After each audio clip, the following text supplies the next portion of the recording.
नमस्कार, स्वागत है आप सभी का। आप देख रहे हैं इंडिया न्यूज हरियाणा। मैं हूं आपके साथ जया मिश्रा। चलिए खबरें देखते हैं फटाफट अंदाज में। कश्मीर में आतंकियों पर सेना की कार्रवाई से बौखलाया पाकिस्तान। सरहद के पुंछ इलाके में सीमा पार से सीज फायर का किया उल्लंघन। पाकिस्तान की ओर से हुई फायरिंग में 3 स्थानीय लोगों की मौत हो गई। भारतीय सेना ने भी पाकिस्तान फायरिंग का मुंहतोड़ जवाब दिया। फरीदाबाद के एक होटल से यूपी के कुख्यात गैंगस्टर विकास दुबे के 2 रिश्तेदारों को किया गया गिरफ्तार। पुलिस ने प्रभात मिश्रा और अंकुर से 4 पिस्तौल भी की बरामद। प्रभात मिश्रा और अंकुर गैंगस्टर विकास दुबे के रिश्तेदार बताए जा रहे हैं। विकास दुबे फरीदाबाद के सेक्टर 87 में रुका हुआ था, जिसके साथ ही प्रभात मिश्रा भी था। दुनिया में 1,19,50,044 संक्रमित मरीज, 5,46,622 मरीजों की मौत, 45,08,132 मरीजों का चल रहा है इलाज।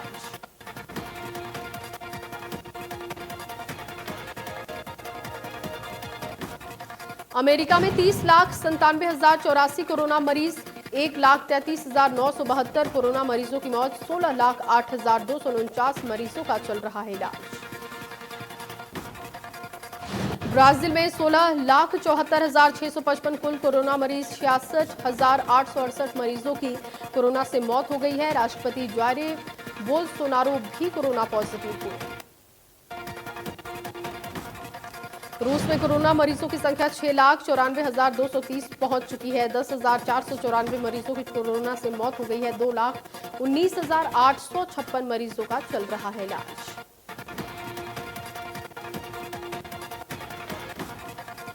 देश में एक दिन में सामने आए 23,135 नए मरीज। कुल मरीजों का आंकड़ा 7,23,481 पहुंचा। अब भी 2,65,670 मरीजों का चल रहा है इलाज। महाराष्ट्र में कुल 2,17,121 कोरोना मरीज। एक दिन में सामने आए 5,000 से ज्यादा नए मामले। अब भी 89,000 से ज्यादा मरीजों का चल रहा है इलाज। तमिलनाडु में कोरोना मरीजों का आंकड़ा 1,18,594 पहुंचा। एक दिन में 3,616 नए कोरोना मरीज आए सामने। 1,636 मरीजों की कोरोना से मौत। दिल्ली में 1,02,831 कुल कोरोना मरीज। एक दिन में 2,008 नए कोरोना मामले। 3,165 कोरोना मरीजों की मौत हो गई। हरियाणा में एक दिन में सामने आए 495 नए मामले। कुल मरीजों का आंकड़ा 17,999 पहुंचा। अब तक प्रदेश में कोरोना के 279 मरीजों की मौत। गुरुग्राम में कोरोना के 125 नए मामले सामने आए हैं। इनमें से 107 लोग ठीक हो चुके हैं, जबकि कोरोना के कारण अब तक 102 लोगों की मौत हो चुकी है। अनलॉक फेज 2 के शुरुआत के बाद भी फरीदाबाद में बाजारों में रौनक नहीं दिख रही है। जरूरी सेवाओं से जुड़ी दुकानों जैसे कि मेडिकल स्टोर और डेयरी भी बंद रही। फरीदाबाद में लगातार बढ़ते जा रहे हैं कोरोना के मामले। स्वास्थ्य विभाग ने कोरोना की जांच रिपोर्ट मरीज को घर बैठे भेजने की तैयारी कर ली है।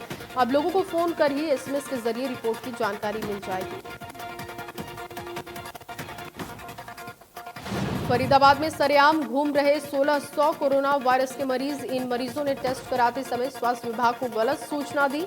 अब स्वास्थ्य विभाग के पास न तो इनका पता है और न ही फोन नंबर। पंचकुला के पीडब्ल्यूडी रेस्ट हाउस में डिप्टी सीएम दुष्यंत चौटाला पहुंचे, जहां उन्होंने जेजेपी के चरखी दादरी और भिवानी के कार्यकर्ताओं के साथ मीटिंग की।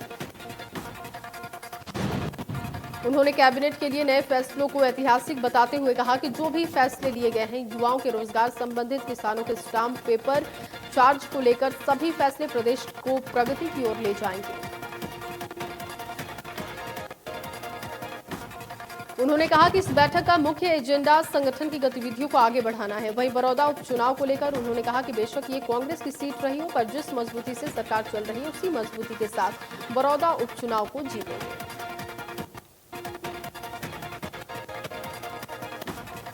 बेरोजगारी को लेकर कांग्रेस प्रदेशाध्यक्ष कुमारी सैलजा ने ट्वीट किया है। उन्होंने लिखा कि प्रदेश में रोजगार को लेकर इस समय हालात भयावह बने हुए हैं। प्रदेश में उद्योग धंधे चौपट हैं, बेरोजगारी लगातार बढ़ती जा रही है, जो कि बेहद चिंताजनक है।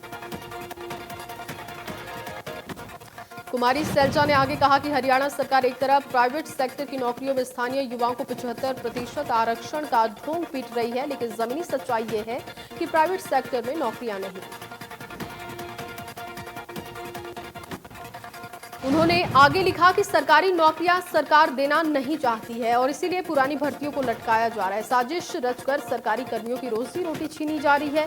कच्चे कर्मी नौकरी से निकाले जा रहे हैं। हरियाणा सरकार झूठे जुमले ना गढ़कर रोजगार वृद्धि के लिए ठोस कदम उठाए। कांग्रेस नेता रणदीप सुरजेवाला ने आर्थिक मंदी और आय की तंगी को लेकर सरकार को घेरा और कहा कि सरकार मरहम लगाने के बजाय जले पर नमक छिड़कने का कर रही है काम। पूर्व मुख्यमंत्री और नेता विपक्ष भूपेंद्र सिंह हुड्डा ने बड़ौदा उपचुनाव को लेकर बयान दिया। कहा कि बड़ौदा उपचुनाव संगठित होकर लड़ेंगे और जीतेंगे भी, जिसके चलते कांग्रेस विधायकों की ड्यूटी हमने लगा दी है। बड़ौदा के लोग मन बना चुके हैं, जिसके चलते कांग्रेस बड़े बहुमत से जीतेगी। हुड्डा ने बेरोजगारी को लेकर कहा कि लोग बेरोजगारी भ्रष्टाचार में साझेदारी नहीं चाहते। साथ ही कहा कि पेट्रोल डीजल के बढ़ते दामों से लोग परेशान हैं। सरकार के इस फैसले ने गरीबों के साथ साथ मध्यम वर्ग पर काफी परेशानी बढ़ा दी है। हुड्डा ने किसानों के मामले को लेकर सरकार को घेरा और कहा कि किसान मंडियों में परेशान हैं, जिसका सबसे बड़ा कारण समय पर पेमेंट ना मिलना है। सरकार ने इसके बाद भी धान को नहीं लगाने के आदेश दे दिए, जिससे कि किसानों को दोहरी मार पड़ी। सरकार को पीटीआई मामले पर घेरते हुए हुड्डा ने कहा कि सरकार ने किसी वर्ग के लिए कुछ भी नहीं किया। 1 लाख से ज्यादा सरकारी पद खाली हैं, लेकिन फिर भी खाली पदों पर भर्ती नहीं हो रही है। इससे साफ है कि पीटीआई शिक्षकों को सरकार हटा रही है। कैथल में इनेलो कार्यकर्ताओं से अभय चौटाला ने मुलाकात की। अभय का आज कार्यकर्ताओं से मुलाकात और बैठकों का आखिरी दिन है। अभय अपने दौरे में सरकार पर हमलावर दिखाई रहे। अभय चौटाला ने बड़ौदा उपचुनाव को लेकर एक बार फिर से सरकार और विपक्ष पर निशाना साधा है। अभय ने कहा कि वहां ना मुख्यमंत्री चुनाव लड़ेंगे और ना ही भूपेंद्र सिंह हुड्डा। अभय चौटाला ने कार्यकर्ताओं को संबोधित करते हुए कहा कि हम एक होकर राजनीतिक लड़ाई लड़ेंगे। राजनीतिक लड़ाई को लड़ने में कोई कोर कसर हम नहीं छोड़ेंगे। अभय चौटाला का एक बार फिर से पार्टी में विधायक नहीं होने का दर्द सामने आया। अभय चौटाला ने कहा कि मेरे पास 30 विधायक होते तो सरकार गिरा देता। वहीं जेजेपी और बीजेपी गठबंधन को लेकर अभय चौटाला ने कहा कि गठबंधन में खींचतान चल रही है। जेजेपी के विधायक सरकार से नाराज हैं। उन्होंने कहा कि विधायक अपनी बात ना सुनने की शिकायत करते हैं।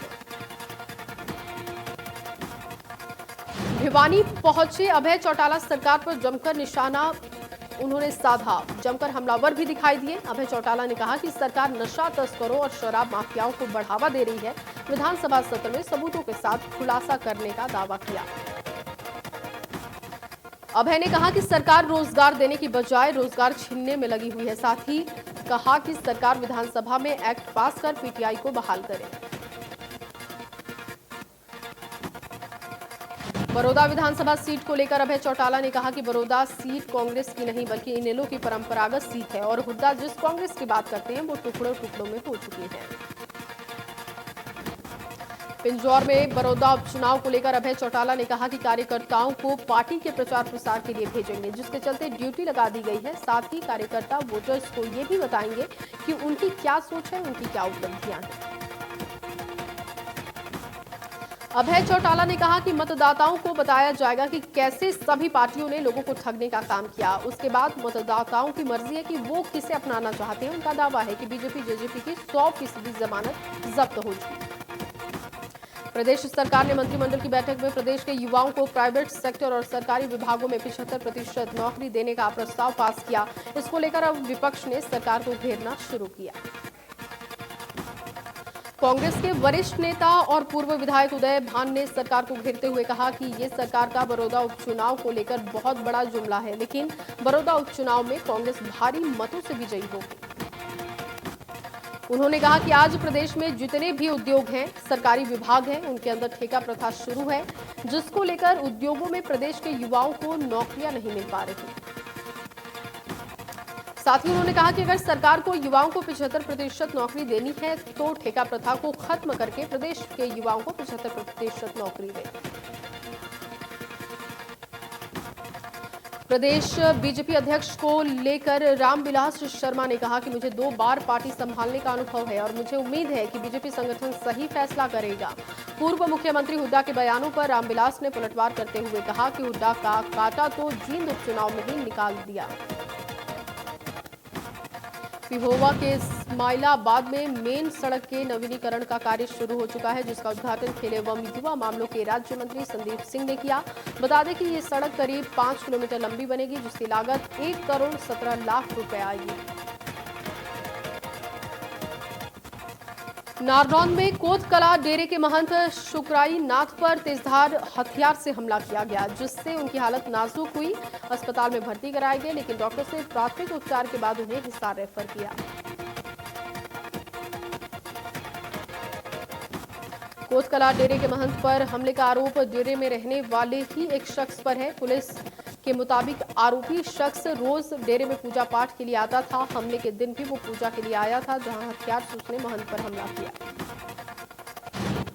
हालांकि महंत पर हमले के आरोपी शख्स को पुलिस ने गिरफ्तार कर लिया है। बताया जा रहा है कि डेरे पर 3 साल पहले हुए विवाद के बाद महंत को गद्दी मिली थी।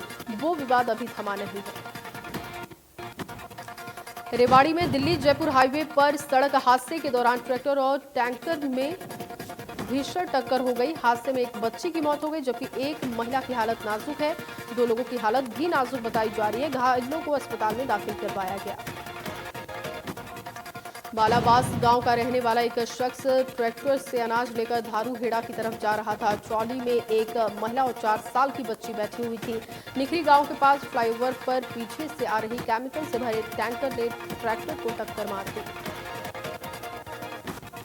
हादसे के बाद टैंकर चालक मौके से फरार हो गया। सूचना के बाद मौके पर पहुंची पुलिस ने टैंकर चालक के खिलाफ मामला दर्ज कर तलाश शुरू की। करनाल के बड़ा गांव में तेज रफ्तार ट्रक ने 2 बाइकों को टक्कर मार दी। बाइक पर एक शख्स था जिसकी मौत हो गई मौके पर, और 3 लोगों को अस्पताल में भर्ती करवाया गया। बताया जा रहा है कि मृतक बड़ा गांव का ही रहने वाला था और काम करके वापस घर लौट रहा था। गांव वालों के मुताबिक यहां से रोज भारी वाहन तेज रफ्तार से गुजरते हैं, जिसके चलते आए दिन हादसे होते हैं। लोगों ने कहा कि अगर स्पीड ब्रेकर होगा तो बड़े वाहनों की गति पर लगाम लग पाएगी और हादसों में कमी आएगी। फिलहाल पुलिस ने ट्रक चालक को गिरफ्तार कर कार्रवाई शुरू की। यमुनानगर जिला जेल में छापेमारी के दौरान कई गैंगस्टर और हत्या के आरोपियों से 11 मोबाइल फोन, बैटरी चार्जर समेत रुपए बरामद हुए हैं। जेल अधीक्षक संजीव पैटर ने जेल में छापेमारी की। जेल में जैसे ही तलाशी अभियान शुरू किया गया, एक कैदी ने मोबाइल से सिम निकालकर उसे चबाना शुरू कर दिया, तो दूसरे ने अपना मोबाइल ही तोड़ दिया। जेल अधीक्षक के मुताबिक जेल में सुरक्षा अच्छी है, लेकिन इसके बावजूद मोबाइल इन बंदियों तक कैसे पहुंचा, इसकी पड़ताल की जा रही है। इन लोगों ने कहां-कहां बात की है, इसकी भी जानकारी जुटाएंगे। जिला जेल सबसे सुरक्षित मानी जाती है, लेकिन जब जेल में ही मोबाइल मिले तो जेल पर सवाल उठना लाजमी है। हालांकि जेल के अंदर से अपराधियों के गिरोह का नेटवर्क के जरिए काम करने की सूचना भी सामने आती रहती है।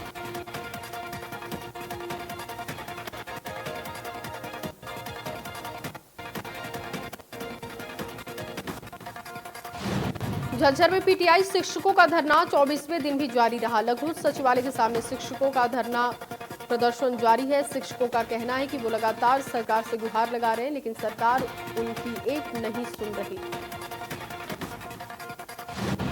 शिक्षकों ने चेतावनी देते हुए कहा कि अगर सरकार ने उनकी मांगे नहीं मानी तो वो सरकार के खिलाफ बड़ा आंदोलन करेंगे और अपना धरना प्रदर्शन जारी रखेंगे। भिवानी में पीटीआई शिक्षकों का धरना 23वें दिन भी जारी रहा। प्रदर्शनकारी शिक्षकों का कहना है कि सरकार ने बहाल किया तो देंगे साथ, वरना लड़ेंगे आर पार की लड़ाई। सिरसा में भी पीटीआई शिक्षकों का धरना जारी है। मंत्रिमंडल की बैठक में शिक्षकों को बहाली की उम्मीद थी, लेकिन सरकार ने इस बारे में कोई फैसला नहीं लिया, जिसके बाद शिक्षकों का लगातार धरना प्रदर्शन चल रहा है। शिक्षकों का कहना है कि सरकार की नीयत में खोट है और इसीलिए अब शिक्षक आम जनता का समर्थन मांगकर सरकार के खिलाफ आंदोलन को तेज करेंगे। भारतीय किसान यूनियन की बैठक में जिसमें केंद्र सरकार की ओर से लिए गए फैसलों पर किसानों ने आर पार की लड़ाई लड़ने का ऐलान किया। किसान नेता गुरनाम सिंह चढ़ूनी ने ऐलान किया है कि आगामी 20 जुलाई को ट्रैक्टर पर काले झंडे लगाकर प्रदर्शन करेंगे। किसान नेता ने डीजल पर लगे टैक्स को भी कम करने की मांग की है। उन्होंने कहा कि मंडी के लोगों को सहयोग के साथ राजनीतिक पार्टियों को भी इस किसान विरोधी फैसले के लिए उनके साथ होना चाहिए। फरीदाबाद के सेक्टर 3 के निवासियों ने बिजली निगम के अधीक्षण अभियंता के कार्यालय पर जोरदार प्रदर्शन किया। प्रदर्शन कर रहे लोगों का कहना है कि सालों से हाई टेंशन तारें उनके सिर पर मौत के साए की तरह लटकी हैं, जिन्हें तुरंत हटवाया जाए। प्रदर्शनकारियों का कहना है कि बारिश के मौसम में इन तारों की वजह से उनके घरों में करंट आ जाता है, जिसके चलते 6 लोगों की अब तक मौत हो चुकी है। वहीं कैथल में यातायात नियमों की घोर अवहेलना के आरोप में बुलेट बाइक को जब्त कर लिया गया है। एसपी शशांक कुमार सावंत के आदेशानुसार पटाखे की आवाज निकालने वाले मॉडिफाइड साइलेंसर वाले बुलेट चलाने वालों पर चालान होगा। पुलिस की ओर से विशेष मुहिम चलाते हुए निरंतर पैनी नजर रखी जा रही है। पुलिस प्रवक्ता ने बताया कि इस कड़ी के दौरान पटाखों की आवाजें निकालते हुए कैथल से नरवाना साइड जा रही बुलेट मोटरसाइकिल को पकड़ा गया और चालक को भी काबू में किया गया। चरखी दादरी जिले के गांव पातूवास में चकबंदी के दौरान छोड़ी गई रोड़ी की जमीन पर 2 पक्षों में विवाद हो गया। दोनों पक्षों से एक दूसरे पर हमला किया गया और कब्जा करने का आरोप लगाया गया। मामले को लेकर दोनों पक्ष डीसी कार्यालय पहुंचे। दादरी जिला उपायुक्त शिव प्रसाद शर्मा से मिलकर उन्होंने पूरे मामले से अवगत करवाया। उन्होंने कहा कि जमीन में कुल 55 लोग हिस्सेदार थे, जिसमें 37 परिवार दूसरे पक्ष के जबकि 18 परिवार इनके दूसरे पक्ष के हैं। 55 साल पहले समलात जमीन 2 रुपए में ली थी और 18 परिवारों ने सरपंच के द्वारा चकबंदी कराने के बाद जेसीबी के द्वारा खाली कराई जा रही थी। सभी जमीनों को लेकर दोनों पक्षों में कहासुनी हुई थी।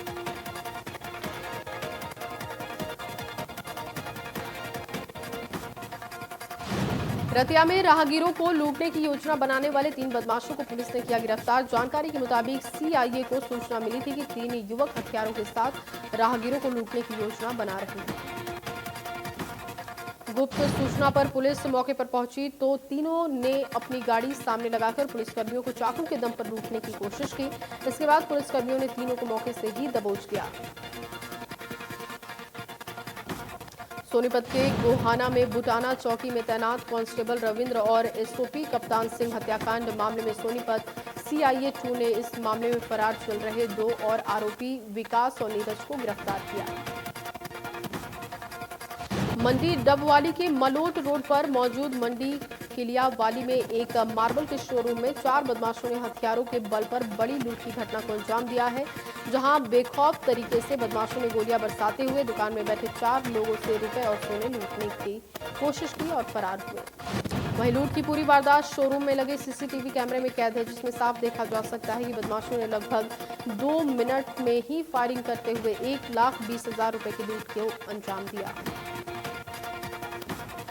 रतिया में सड़क पर अचानक कार के सामने गाय आने से एक कार अनियंत्रित होकर पेड़ से जा टकराई, जिसमें बीजेपी के नेता बलदेव के बेटे प्रहलाद सिंह का निधन हो गया।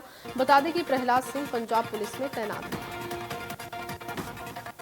भिवानी में एक बार फिर से तेज रफ्तार का कहर देखने को मिला है। बता दें कि धनाना गांव के पास तीव्र मोड में एक तेज रफ्तार कार अनियंत्रित होकर सीधे नाले में जा गिरी, जिसमें पंजाब की रहने वाली 2 महिलाएं सवार थी। दोनों की मौके पर मौत हुई।